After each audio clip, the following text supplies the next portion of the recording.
Hi everybody, this is Odd Samurai, and today I'm gonna be reacting to Kowloon Generic Romance Episode 4.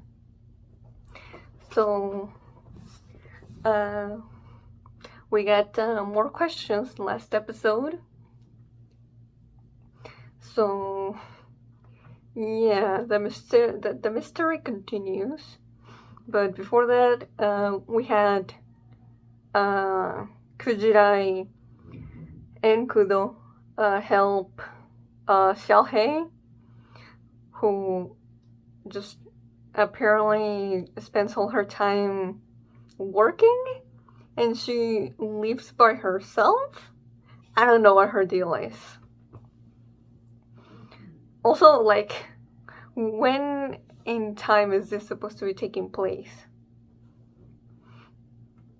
And like, because it could be like an alternative universe where Kowloon City exists in modern times. But I don't know. We haven't been told a date. So that could also factor into the way that Xiaohei is treated in general. We didn't have any Yaomay last episode, unfortunately, but it was still entertaining.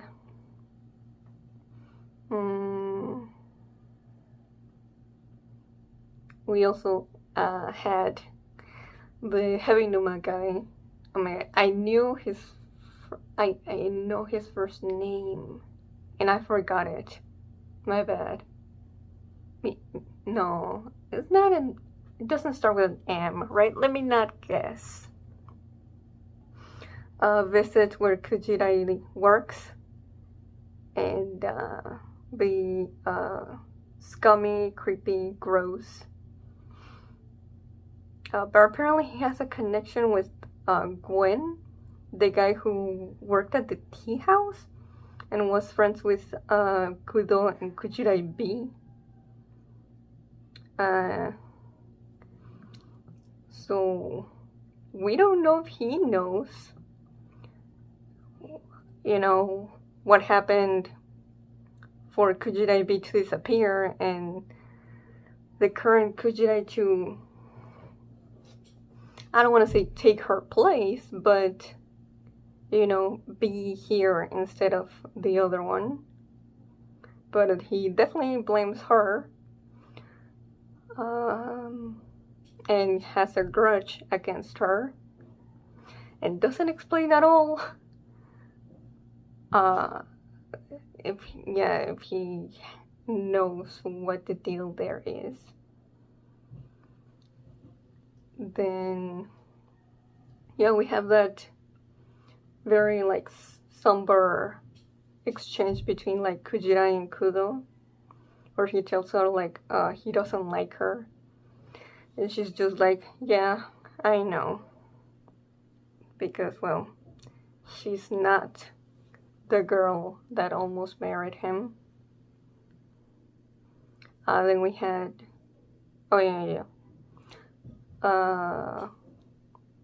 Heavy Numa and Gwen in bed, which is like, okay, that's cool actually, that there wasn't a big deal made about that, and it was like, oh cool, that's just a thing.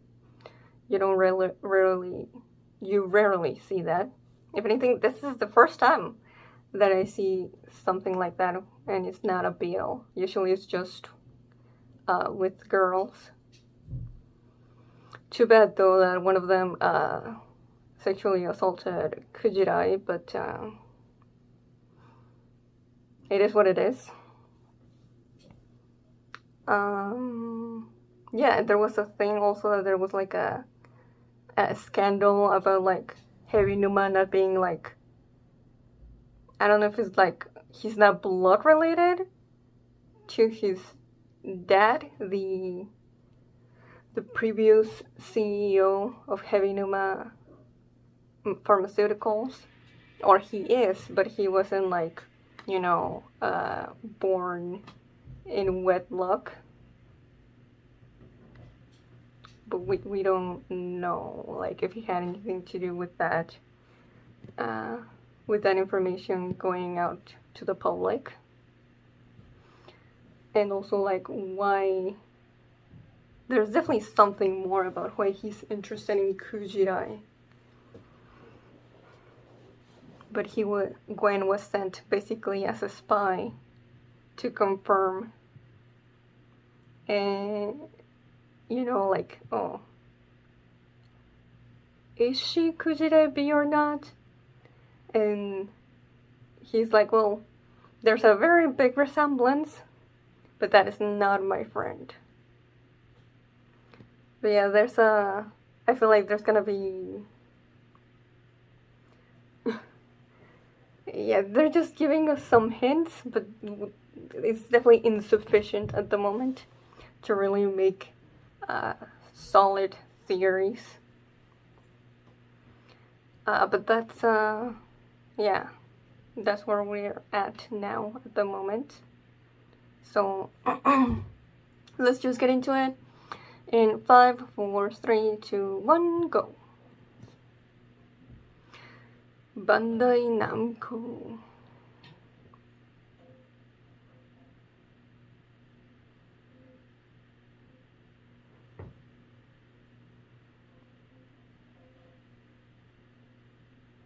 Another flashback.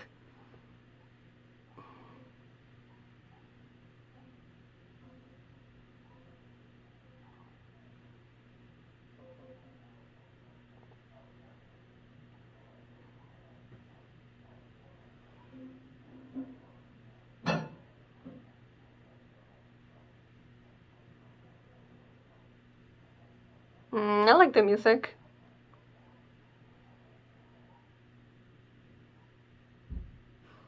The whole city, huh? It already happened once? Oh wait, so what year is it right now?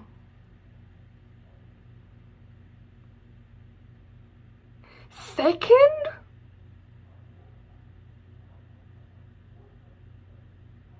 So this is, yeah, I mean, because of the heavy Numa thing in the sky, obviously. It was alternative universe, but even now, I think that's confirmed.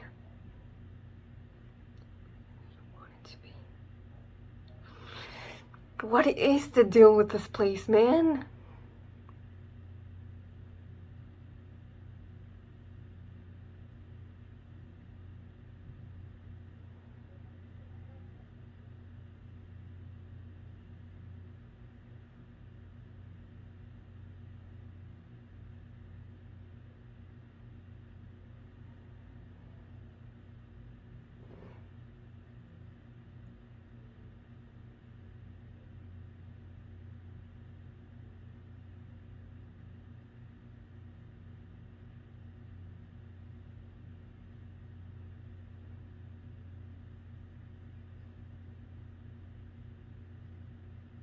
Yo?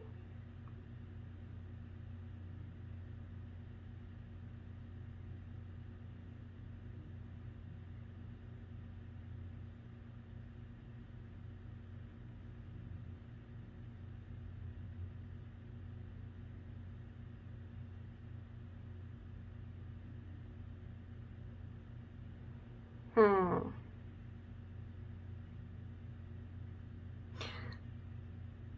So far, all the flashbacks have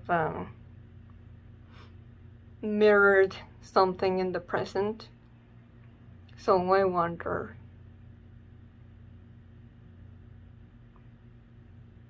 If we're gonna see that kinda repeated, but obviously with differences. Reminding Kudo that this is not that Kujirai.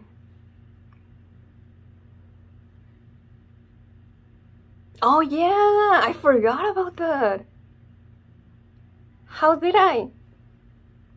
Yeah. Yeah, she was like, my feelings for you are separate from Kujirai B's.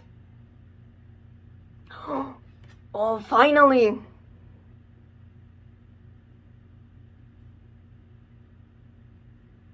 Ooh, that's a cool visual analogy.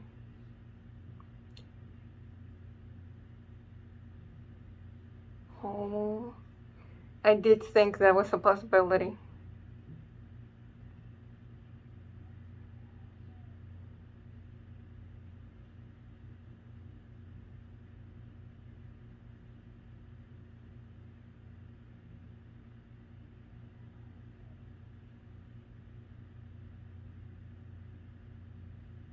Hmm.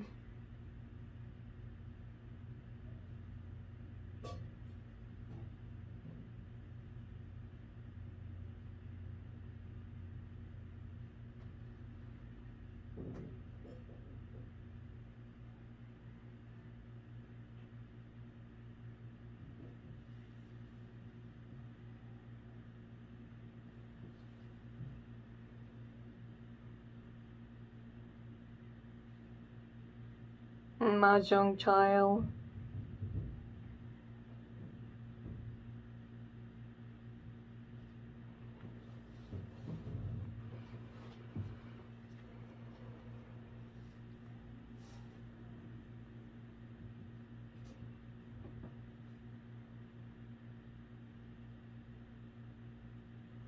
I feel like that's just very human. That at first Kujana was like, I have to know. And that's what she asked at first, but Kudo refused. But now she's just so scared of Kujirebi's shadow. She'd rather not know.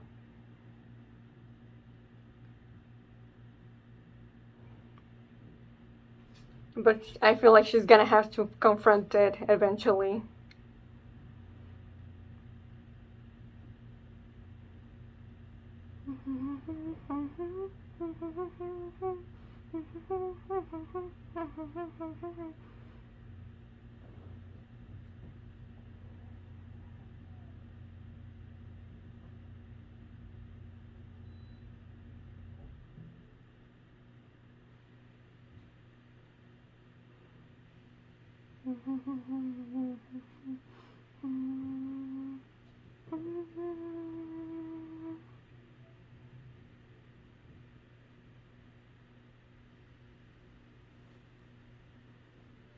Oh.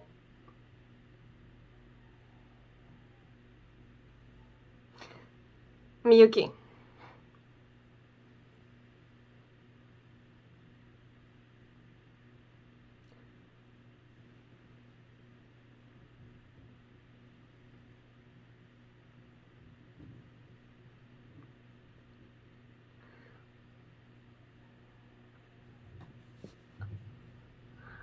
Are there actually two versions of everyone? Also, I thought there were no, like, romantic feelings between these two. Just business. But that... Okay, I guess I was wrong.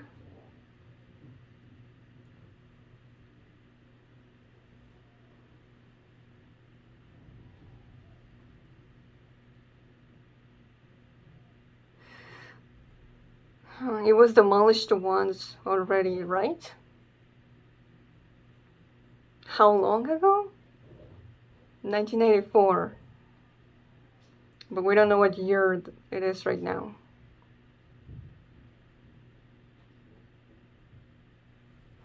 My brain. Hmm. Yeah, he's just ignoring everything. Shabbier.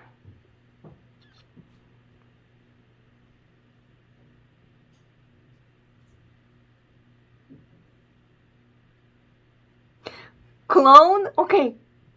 Clones are a thing? That was one of my theories.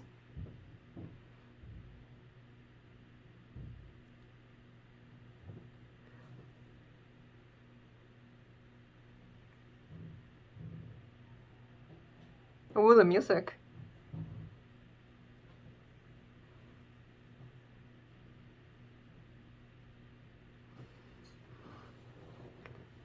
Hey, Yaomay.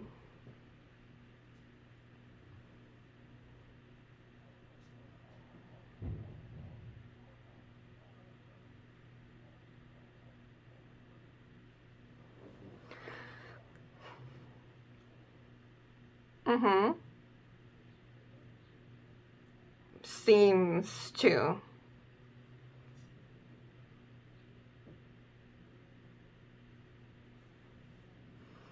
I guess, yeah, we don't really know.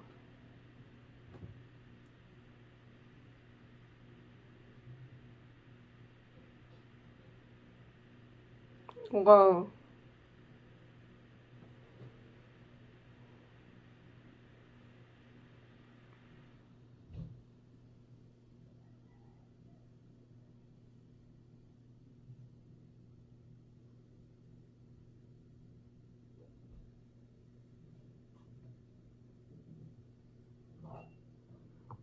Mm,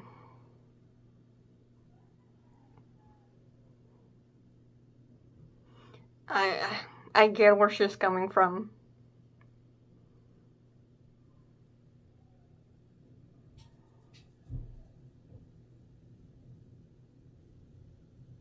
Right. Yeah, yeah, yeah, yeah.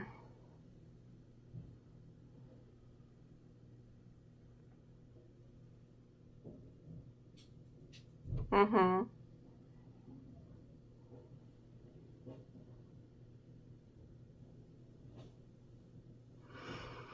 Mm.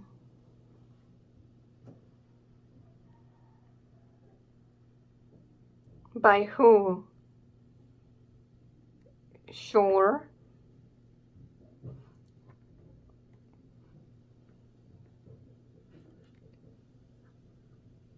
Oh,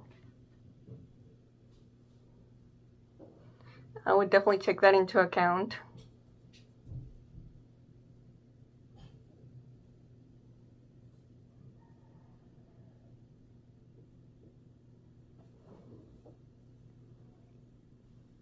Mm.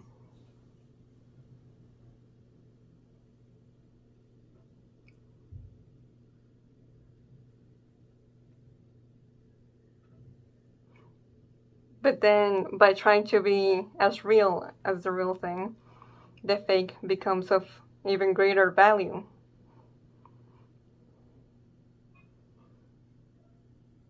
Hmm? Oh,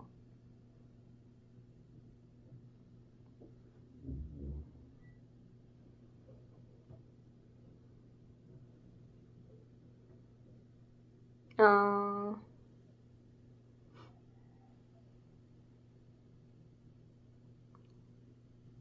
mm.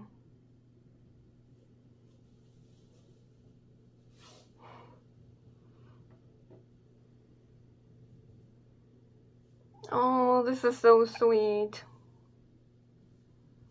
Man, Yaomei is still being a goat.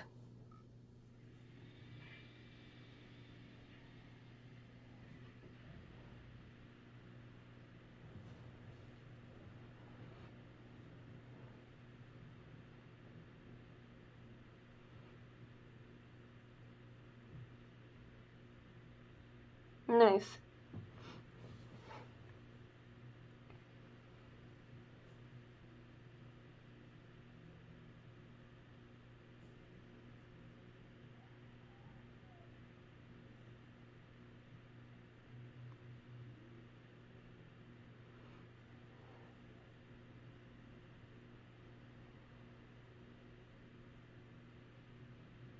And that's my question.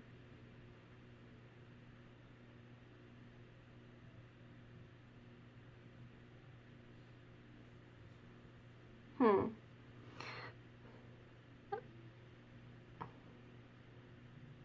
Yeah, I'm with her. If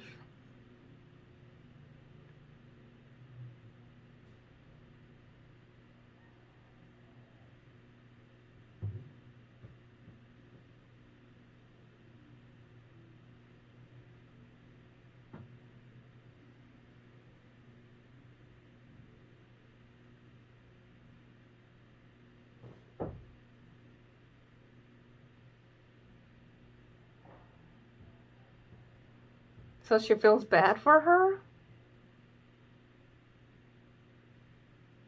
Even though she never met her.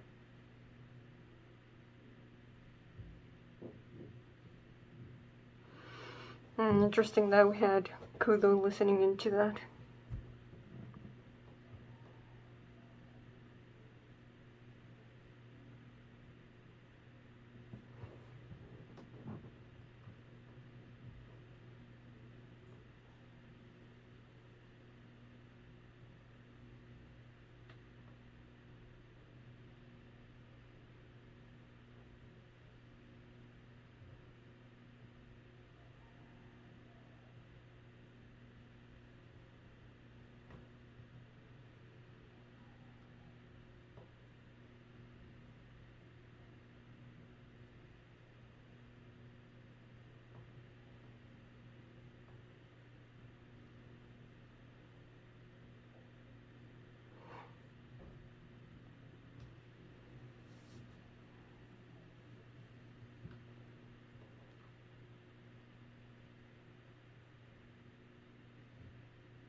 The wall separating them. The wall being Kujirai-B. And they're not willing to cross it.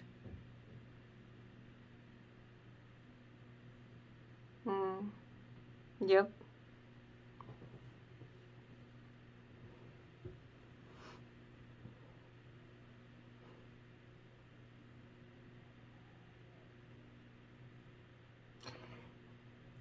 Yep. She's still living in someone else's room.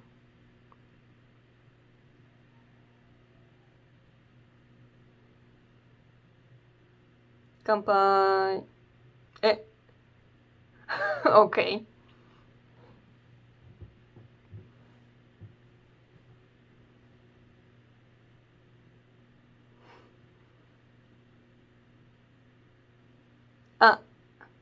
It's just pure lemon. No.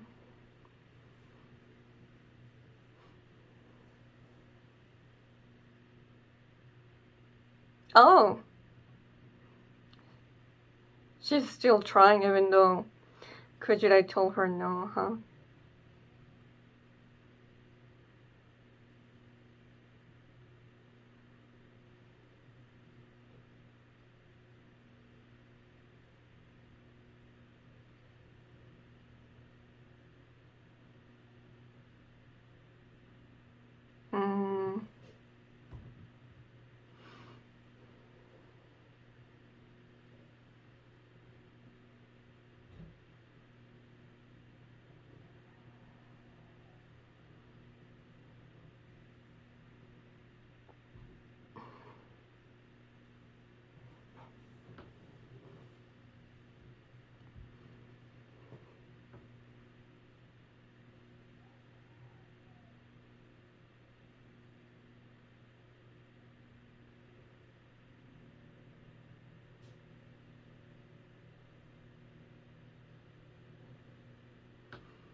Jerk.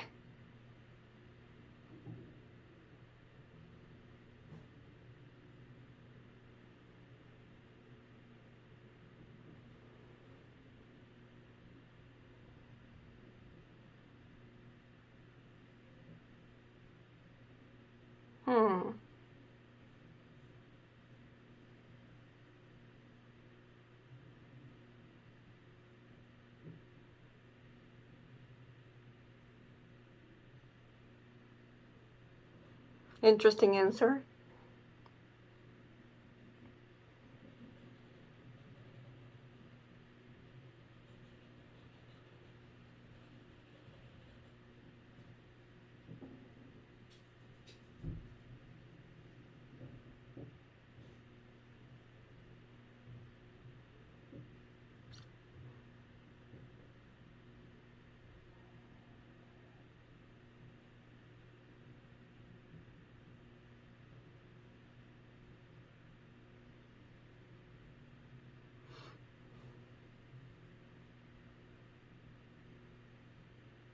Hmm.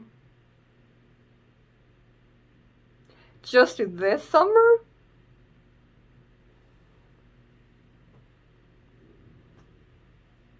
Oh boy.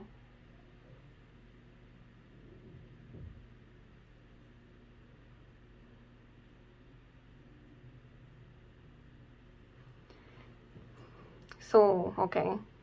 We're mirroring the Mahjong flashback.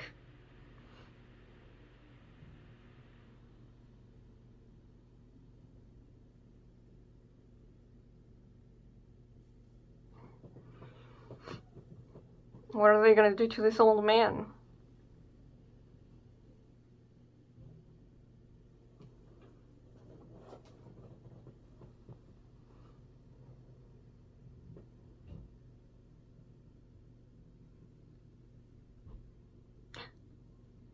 They found his double. No? Oh, what happened? What? He's not there anymore. What?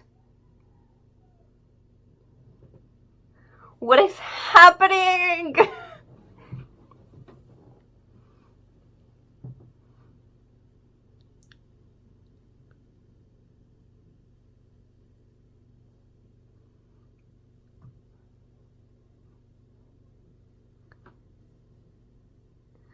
I guess we are. Right.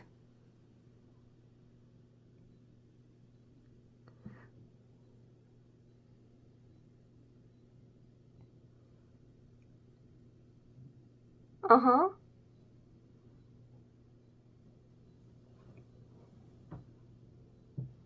Okay, so she did die. They saw her die? That's the first confirmation we've had.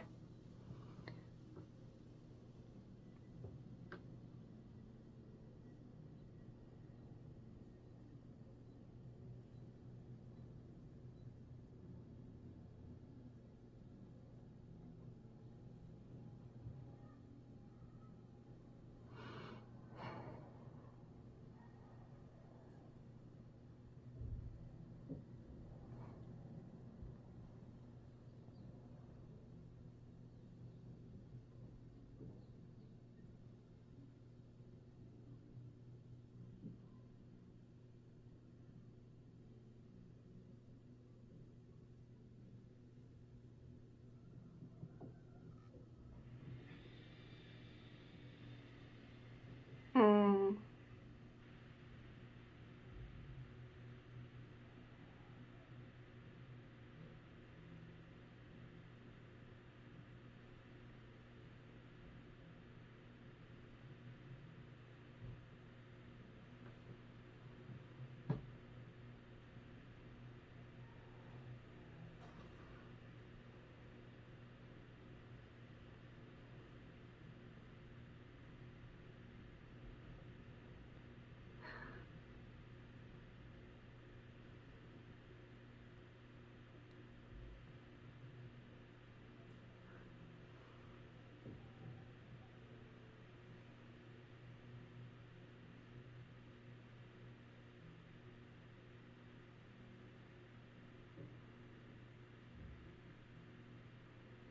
Yeah, I don't think he.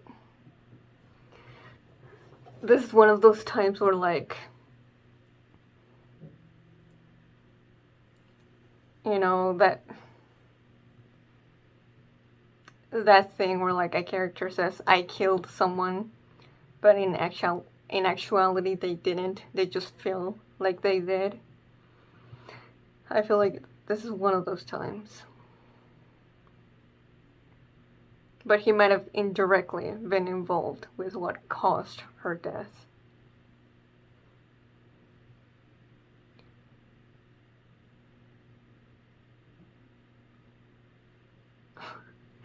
I'm so... I feel like...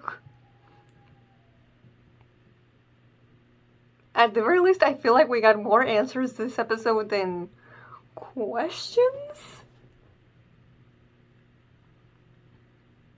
Like, before we didn't know if Kujirai being was just, a personality that existed in the same body before current Kujirai. But now we know that, no, actually, clones are just a thing.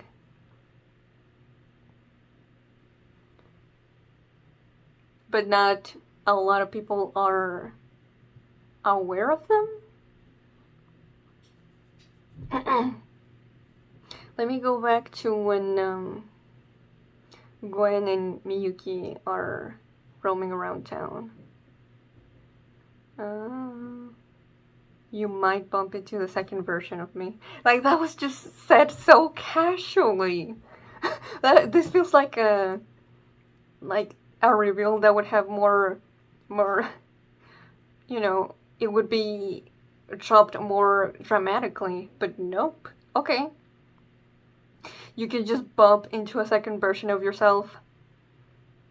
Just like that. In Kowloon.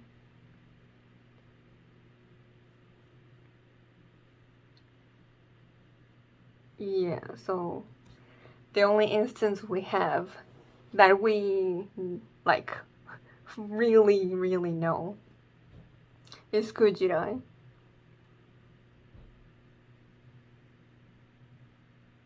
So it makes sense that Gwen would think that feelings get inherited. And Miyuki just treats it as research purposes.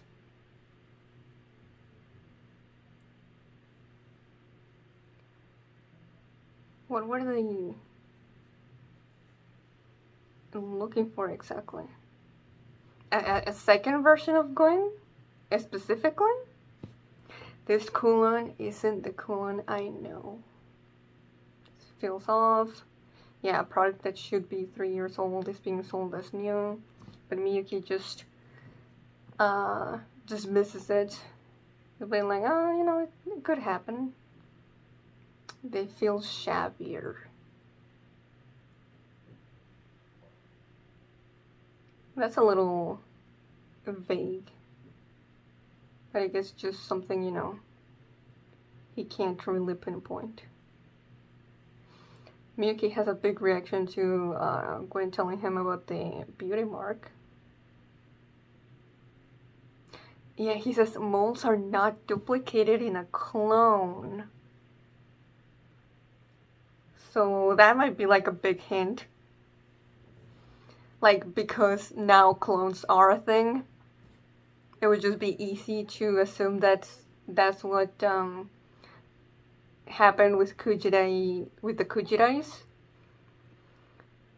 But I feel like this is a big hint that might not be the case. Or just Miyuki isn't aware that is possible.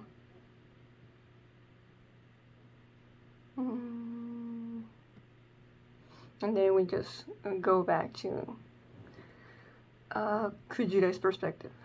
And then we get in the flashback. We get the first instance. Wait, that's later in the episode? No. It was the beginning. That we get... The first time we get a year being mentioned. Where was it? Something about the nostalgia again. It was demolished once back in 1994 Okay, but we're not told how long ago that was.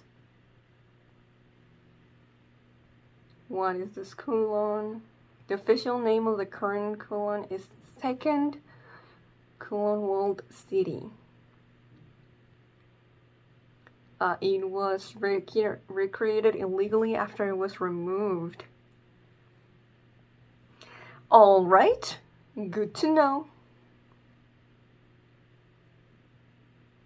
Why would that happen? Wouldn't hurt if it was gone. Because somewhere deep down everyone wants to go back. Okay.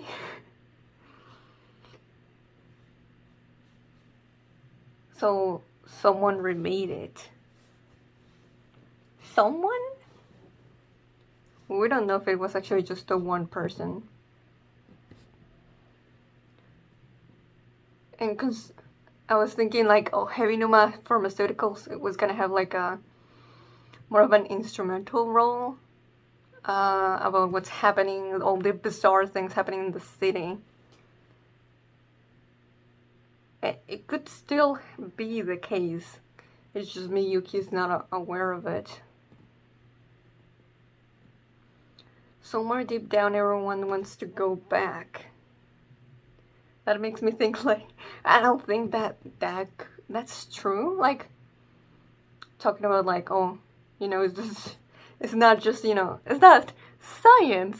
It could be like something fantastical, like through the feelings of people, the city literally came back. I don't think there's a high possibility of that, but it's the possibility is there. I really like the theme of the episode in regards to, you know, what is the value if you are a fake? And that just makes me think of like of Kaiki from Monogatari. What's greater, the fake or the real thing? Well, if the fake in its attempt to become just as real as the real thing has basically become indistinguishable through all of that effort, it might as well be greater than what came before it.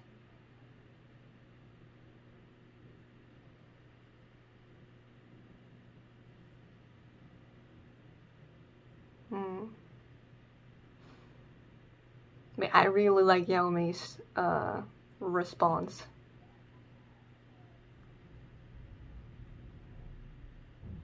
It encourages me that even a fake can sparkle so brightly. Oh, that's such a good line. If it's just as comforting, if it's just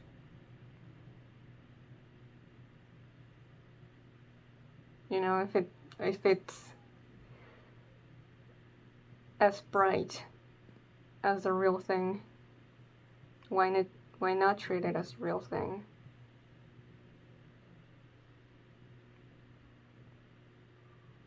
There are a lot of people in the world who say a fake is nothing but a fake. But there are people like me who see genuine sparkle in a fake. So don't forget that. Yeah, easily my favorite scene in the episode. And once again, Yaomay steals the spotlight. I love that. So what if everyone says that there's no value in you because you're the same as someone else? You're still you. You still feel like you're yourself, like you're someone unique. So there will, you know, in the eyes of someone else, you'll always be special.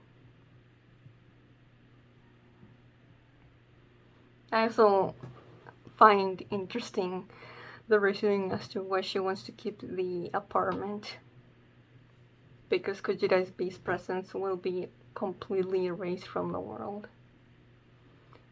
And she's basically seeing herself in Kujirai B by using her own feelings. Well, I wouldn't want that to happen to me, so surely she wouldn't either. So I want to at least preserve that.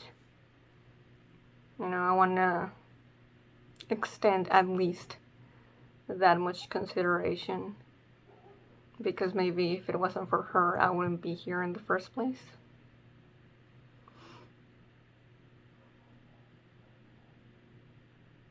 But yeah, she still doesn't want to know anything about Kujirai B and what she was like.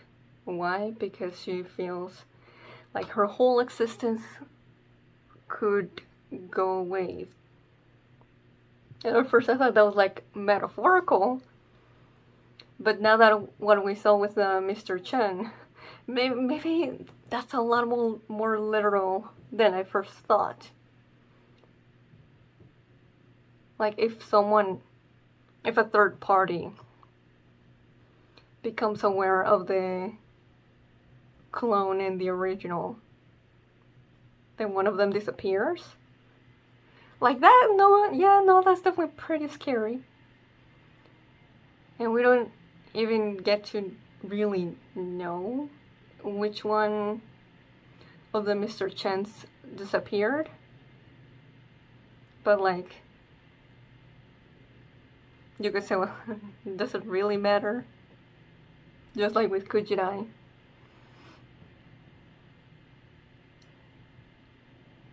Now the one that survived will have to live on and be their own person. But that sucks though. That both of them can't coexist. Yeah. What could be the thematics on that? I'm curious. Once we get the full picture, maybe I'll be able to tell. Okay, yeah, that was a really cool episode. We're starting to get more puzzle pieces. So yeah, this was my reaction to this episode. So if you enjoyed it, please like and subscribe. Till next time, see ya!